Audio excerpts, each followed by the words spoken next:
జగ్గంపేటలో ఘనంగా నేతాజీ సుభాష్ చంద్రబోస్ 129వ జయంతి వేడుకలను నిర్వహించారు. కాకినాడ జిల్లా జగ్గంపేట సుభాష్ వీధిలో స్వతంత్ర సమర యోధుడు నేతాజీ సుభాష్ చంద్రబోస్ 129వ జయంతి వేడుకలు ఆ వీధి ప్రముఖుల ఆధ్వర్యంలో ఘనంగా నిర్వహించారు. ఈ కార్యక్రమంలో రాష్ట్ర Aryavysya welfare and development corporation director Kothakonda Babu, రాష్ట్ర టీడీపీ కార్యదర్శి SVS Appalaraju, doctor Bachchu Prasad, advocate Dara Srinivas తదితరులు పాల్గొనే నేతాజీ చిత్రపటానికి పూలమాలలు వేసి నివాళులు అర్పించారు. విద్యార్థులకు స్వీట్లు, చాక్లెట్లు పంపిణీ చేశారు.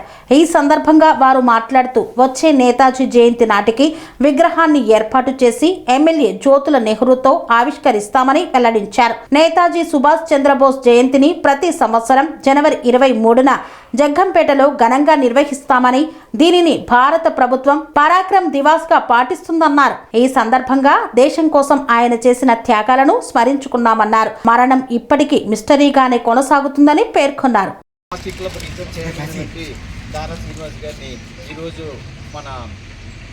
సుభాష్ చంద్రబోస్ బర్త్డే సందర్భంగా వారి సందేశాన్ని ఇవ్వాల్సిందిగా కోరుతున్నాను.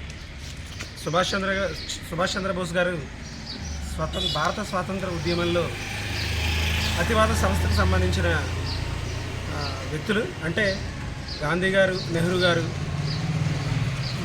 ఇలాంటి నాయకులందరూ కూడా శాంతి మంత్రంతో స్వాతంత్రోద్యమ సాధన చేస్తుంటే ఆయన ఆజాద్ హిందూ ఫౌజ్ అనే ఒక సంస్థను స్థాపించి బ్రిటిష్ వాళ్ళ మీద సాయుధ పోరాటం చేసిన మొట్టమొదటి భారతీయ నాయకుడు ఈయన. ఆయన స్థాపించిన ఆజాద్ హిందూ ఫౌజే స్వతంత్రం వచ్చిన తర్వాత భారతదేశానికి చెందిన మిలిటరీగా అది రూపాంతరం చెందింది. ఆయుధంతోనే మనం స్వతంత్రాన్ని సాధించాలని ఆయుధాన్ని చేపట్టి జపాన్ వాళ్ళ కొలాబరేషన్తో బ్రిటిష్ వాళ్ళ మీద తిరుగుబాటు చేసిన గొప్ప నాయకుడు. అటువంటి నాయకుడు భారత స్వాతంత్ర చరిత్రలోనే ఎవరూ లేరని, అదేవిధంగా ఆయన మరణం ఈ రోజు కూడా ఒక విస్మయం చెందే విషయంగా ఉండిపోయింది. ఆయన ఎప్పుడు పరమపదించారో, ఆయన పుట్టిన తేదీ తెలుసు, కానీ ఆయన ఎప్పుడు చనిపోయారో అన్న విషయం ఈరోజు కూడా తెలియదు. కొన్ని కథల ప్రకారం 1980లో కూడా నేతాజీ సుభాష్ చంద్రబోస్ గారు ఇంకా బతికే ఉన్నారని చెప్పడం జరిగింది. అటువంటి గొప్ప నాయకుడికి ఈ రోజున ఆయన జన్మదిన సందర్భంగా నివాళులర్పించడం సుభాష్ స్ట్రీట్ నివాసిగా నాకు చాలా ఆనందంగా ఉంది. ఇదే కార్యక్రమాన్ని వచ్చే సంవత్సరం మన ఎమ్మెల్యే గారి చేతుల మీదుగా ఒక పర్మనెంట్ స్టాట్యూని ఏర్పాటు చేసి ఆయన చేతుల మీదుగా అన్వీల్ చేస్తామని చెప్పి ఈ సభాముఖంగా తెలియజేస్తూ సెలవు తీసుకుంటాం. పనేసియా మెరిడియన్ హాస్పిటల్స్ ప్రతి సామాన్యుడికి అందుబాటులో అంతర్జాతీయ వైద్య ప్రమాణాలతో వైద్యం, 24 గంటల అంబులెన్స్ సర్వీసుతో పాటు అత్యవసర సేవలతో ఏర్పాటైన చికిత్సా విభాగం.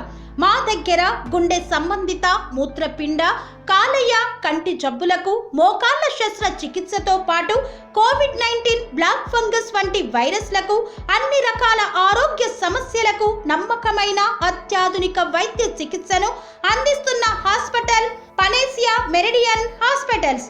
మీ ఆరోగ్య సమస్య ఏదైనా ఇప్పుడు పరిష్కారం సాధ్యం. సంపూర్ణ ఆరోగ్యం కోసం సంప్రదించండి panacea meridian hospitals, opposite Bheeramguda Kaman, RC Puram, Sangareddy district, pin code 502032. సంప్రదించాల్సిన ఫోన్ నెంబర్ 0845524177 మరియు 7893757770.